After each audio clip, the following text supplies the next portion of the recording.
প্রণমী তোমারে বন্ধুরা। আজ আরেকটি সকাল, সুন্দর মেঘাচ্ছন্ন অন্ধকার হয়ে আসা সকাল।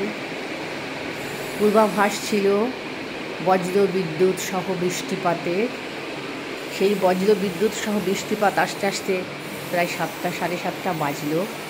আকাশ জুড়ে কালো মেঘ, ঘন ঘন বিদ্যুৎ চমকানি, কড়কড় করে বজ্রপাত। ভয়ে ভয়ে ফুল তুলতে গেছিলাম, কিন্তু ভয়ে ভয়ে ঘরে ঢুকে এসেছি। কিন্তু প্রকৃতির এই সুন্দর রুদ্র রূপ দেখে আমার ভীষণ ভালো লাগে। এই কতদিন ধরে প্রচণ্ড দাবদাহ সূর্যদেব তার যতখানি তাপ রয়েছে সমস্ত তাপ একেবারে নিঃশেষ করে ঢেলে দিয়েছে।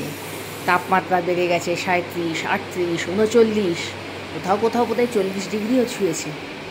আমরা সমস্ত প্রাণীকুল ধুঁকছি, অত্যন্ত গরমে কষ্ট পাচ্ছি। কিন্তু প্রকৃতির বিধান তো, প্রকৃতি ঠিক ভারসাম্য রক্ষা করে। আচমকা এসে গেল চৈত্র শেষের সেই কালবৈশাখীর মতো ঝড়। প্রচণ্ড ঝড়ে প্রকৃতি এক ঝটকায় দিক বিদিক শান্ত হয়ে গেল। গাছপালাগুলো একটু বৃষ্টি স্নাত ধারা স্নানে একটু সুন্দর তাদের মনোরম ছবি, স্বস্তির নিঃশ্বাস ফেলা, শান্ত একটা সুন্দর ছবি তারা এই ছবি নিয়ে আরাম করে হাওয়ায় দুলছে, শ্বাস ফেলছে। একই সঙ্গে আমরাও শ্বাস ফেলছি। চালি রুদ্ররূপ, প্রকৃতির এই রুদ্ররূপ, এই যে কঠিন শক্ত রূপ, একদিকে যেমন উষ্ণতার চূড়ান্ত, আরেক দিকে ঝড় বৃষ্টি সহ এক লহমায় প্রকৃতিকে শান্ত করে দেওয়ারও আরেকটা রূপ। মনে পড়লে একটি গানের কথা। এই গানটি কবিগুরু রচনা করেছিলেন 1929 সালে, যখন বিপ্লবী যতীন দাস লাহোর জেলে বিপ্লবীদের প্রতি দুর্ব্যবহারের প্রতিবাদে আমরণ অনশন করে প্রাণত্যাগ করেছিলেন। রবীন্দ্রনাথ খুবই ব্যথিত, ক্ষুব্ধ হয়েছিলেন। তিনি শান্তিনিকেতনে তখন ছিলেন।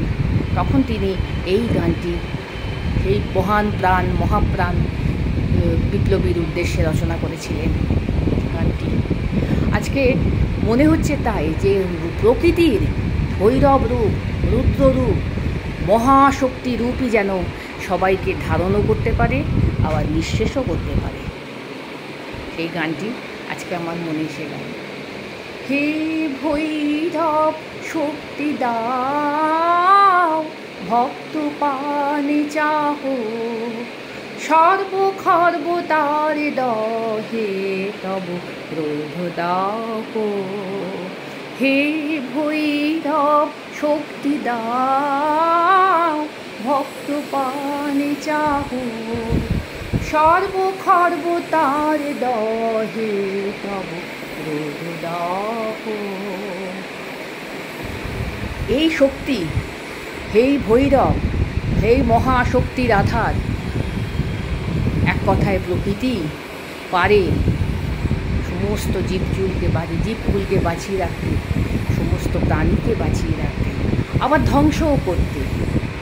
এখানে কবি অবশ্য বলেছেন, আমাদের শক্তি দাও, আমরা যেন অন্যায়ের বিরুদ্ধে প্রতিবাদ করতে পারি, আমরা যেন সমস্ত রকম অন্যায়ের বিরুদ্ধে রুখে দাঁড়াতে পারি, সেই শক্তি আমাদের দাও। হে ভৈরব, হে মহারুদ্র, হে মহাশক্তিশালী, আমাদের শক্তি দাও।